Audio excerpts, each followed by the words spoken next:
please press star zero. I would now like to hand the conference over to your speaker today, Mr. Mike Schomer, and you may begin.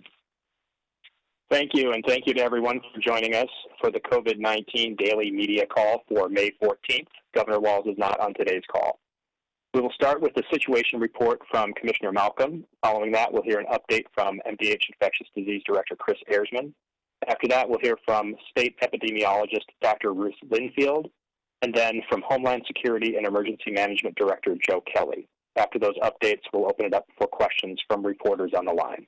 With that, I will now turn it over to Commissioner Malcolm. Thank you, Mike. Good afternoon, everyone. We're starting with the data brief globally. As of early this morning, we were at more than 4.3 million cases and 297,000 deaths. In the United States, we were fast approaching 1.4 million cases, and we're at 84,100 deaths. Here in Minnesota, we announced an additional 520 cases over yesterday, bringing us to a new total of 13,435 cases. I will note that our doubling time, the number of days it takes to double total cases, is the same as it was last week at 10 days, despite testing a higher volume of patients. Sadly, we had 25 more deaths reported yesterday, bringing us to a new total of 663. 21 of these deaths occurred in residents of long-term care facilities. 14 in Hennepin County, 2 in Anoka, Stearns, and Ramsey, and 1 each in Brown, Clay, Dakota, Polk, and Washington counties. And that is the geographic breakdown of all of the deaths from yesterday. Demographically, this total includes 1 person over age 100, 6 people in their 90s, 7 in their 80s, 8 in their 70s, 2 in their 50s, and an additional person in their 30s believed to have had underlying health conditions. There are currently 498 patients currently hospitalized, in addition to 4 from yesterday, 203 of those in intensive care. I mentioned that we were pleased to see a new high total yesterday of over 6,700 tests processed by all the labs in the state reporting yesterday. That was our highest single day of testing. Just would like to remind people again, anyone who has symptoms of COVID-19 can and should be getting tested. We know that this guidance has expanded since early on in the epidemic, so we just want to reassure people that if you're feeling symptomatic, if you have some of those classic symptoms of COVID-19, respiratory illness symptoms, please do call your provider and see about getting a test. And of course, when people test positive and or if they feel sick, even without a test, please self-isolate. That means staying at home. That's a really key element of the Stay Safe Minnesota strategy that the governor announced and reinforced last night. We all need to do our part in order to protect our own health and that of our loved ones in our community. With that, I will turn it over to Chris Erzman.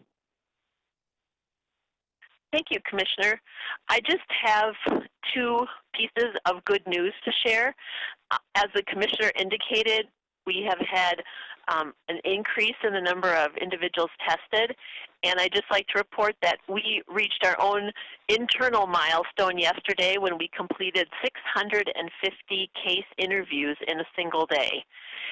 500 of those were completed by MDH staff, so Department of Health staff, 150 by local public health. And we do want to acknowledge Stearns County, who took the record yesterday with doing 49 interviews. But just want to celebrate and acknowledge all the work that is going into making sure that we are reaching out to cases in a timely manner. And then the second piece of information that I wanted to share is that we are ramping up our testing in long-term care facilities as part of the governor's 5-point plan. We had a call with our our long-term care partners today to talk about this, and Director Kelly will be speaking more about the role that his area will be playing in assisting with this project. And with that, I will turn it over to Dr. Ruth Linfield, who's our state epidemiologist and medical director. Thank you very much, Chris. I wanted to give a couple of updates today. My first update is that we are expecting a third shipment of remdesivir tomorrow. As you may recall, the federal government has begun sending out an allocation to states and territories, to the Veterans Administration System, as well as the Indian Health Service. And we do expect to receive a shipment tomorrow. This will be enough remdesivir to treat approximately 145 individuals for a 10-day course, and more individuals if they are on a 5-day course. And the determination about a 10-day versus a 5-day course has to do with the recommendations and the emergency use authorization from FDA, and in it, as well as our recommendations, that a 10-day course be considered for those individuals who are most severely ill, those who are receiving mechanical ventilation or extracorporeal membrane oxygenation. And for other individuals who are infected and have severe illness, we are advising clinicians to evaluate them at the 5-day point and determine if 5 days seem clinically indicated or if they should continue. We are planning our allotment to Minnesota facilities. We do this looking at the census in facilities of COVID-positive patients who are hospitalized. And based on that, we come up with a proportion that goes out to the facilities based on the amount that we get. We have heard from the Assistant Secretary for Preparedness and Response that we are expected to get shipments on a weekly basis each week for the next 4 weeks. And they will determine the amount that comes to us based on the census of COVID-positive patients in Minnesota hospitals. We do not know exactly how much we'll be getting on a particular week, and we do not know when it will be coming on a particular week. They usually let us know the day before it arrives. The next thing I wanted to mention is that you may have seen a new dashboard posted last night, and this has to do with the COVID-19 dial-back measures. And the governor asked us to come up with some measures for which we can assess the outbreak in Minnesota, and he could use these in consideration of whether we need to dial back or not. We did come up with 4 indicators, and I'll go through them. But we are continuing to refine the measures, and over the coming weeks, we will potentially add some measures or tweak them as we see how it works and as we get more information. We base these measures on ongoing surveillance of testing and case trends in Minnesota, and we refer to federal guidelines and gating measures from other states. We do have a Minnesota COVID model that Stefan Gildemeister has talked about in the past, and a lot of great work being done with the University of Minnesota. However, these measures are not derived from or tested against that model in case people have questions about it. when you look at that dashboard, you should be aware that there is a data lag period. And so to provide the most accurate information for laboratory testing, we are using a data lag period of 5 days to account for the time between the specimen collection, analysis, and reporting to MDH, because we want the data that we present on this dashboard to be as accurate as possible. For cases, we're using a 7-day lag period to account for case interviews to verify and collect the necessary information. If we don't have all the information we need for one of the metrics, it is looking at community spread. So if we don't have the data, we are not using those cases that have an undetermined source of exposure if we have not completed the interview with them.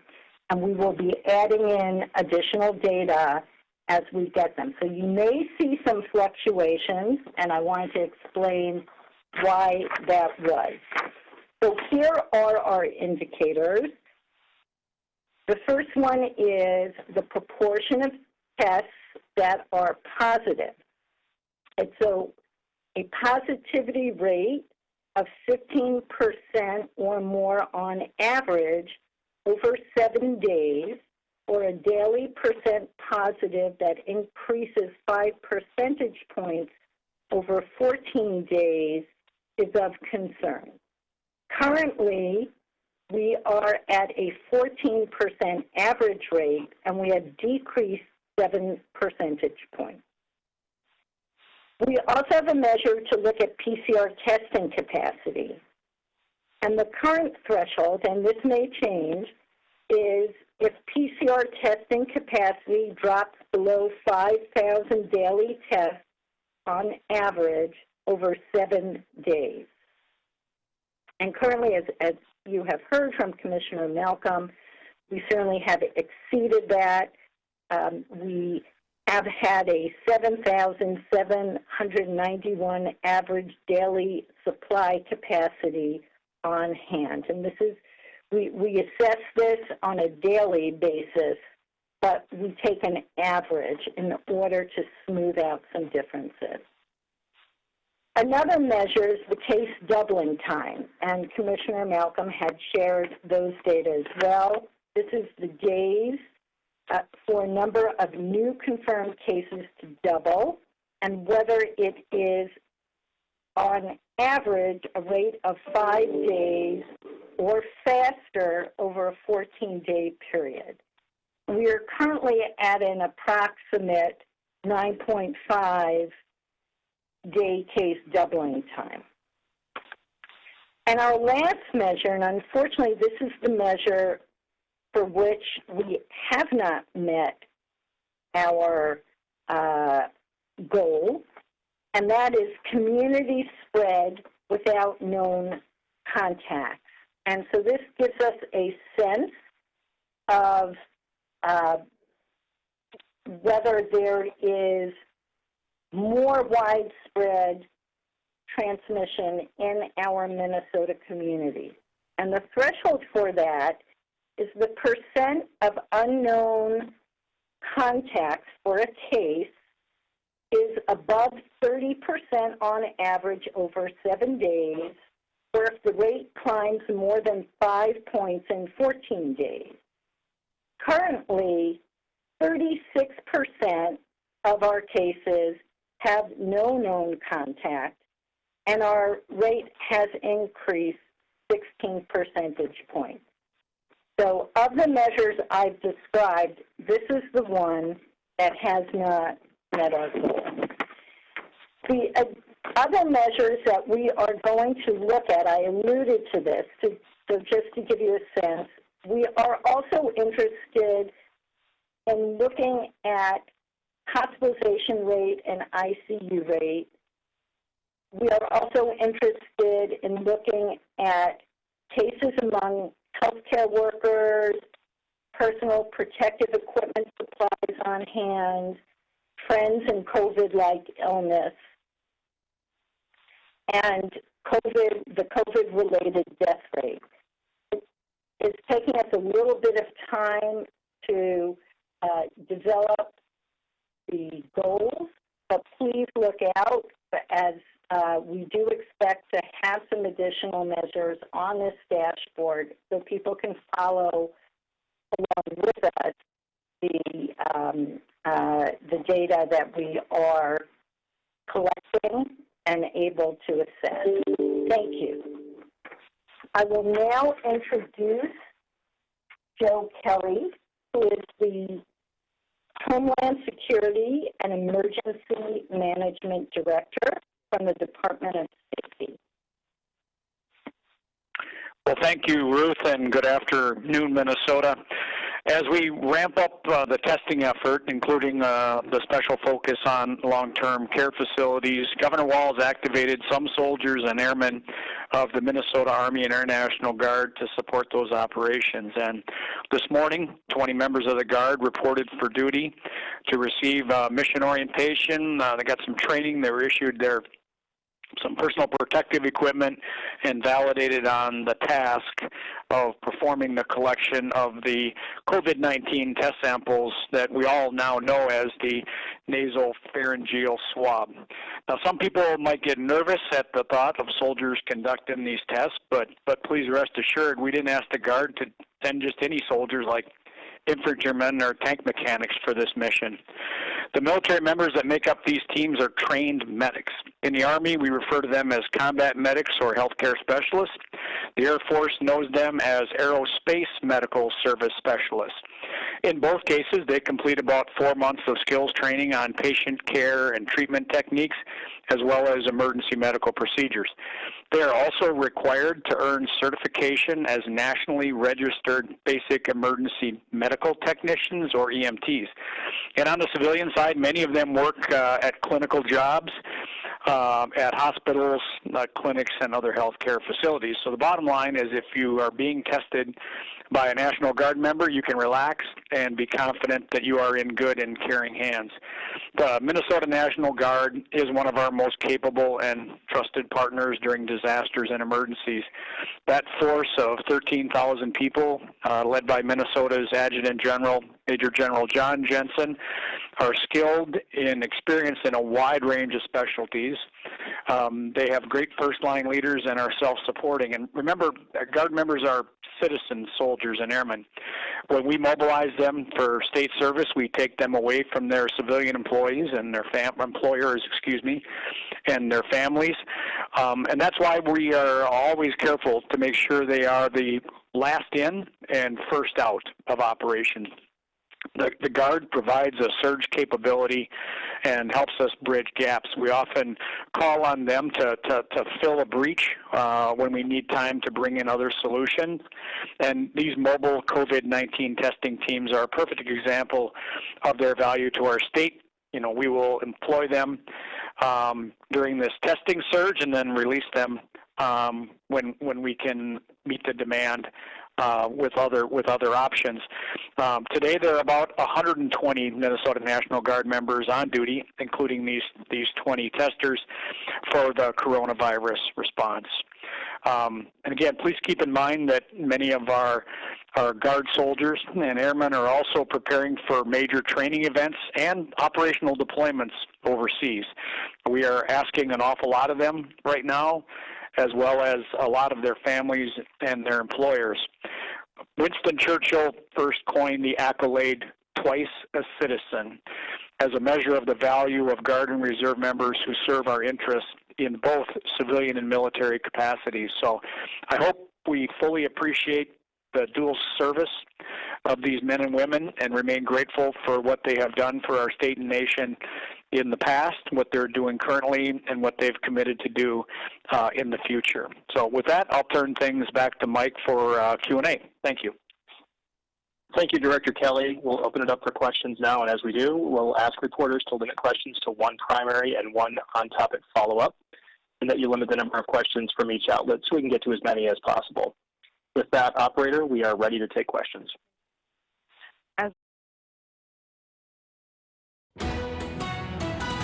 This has been a WDIO News Special Report.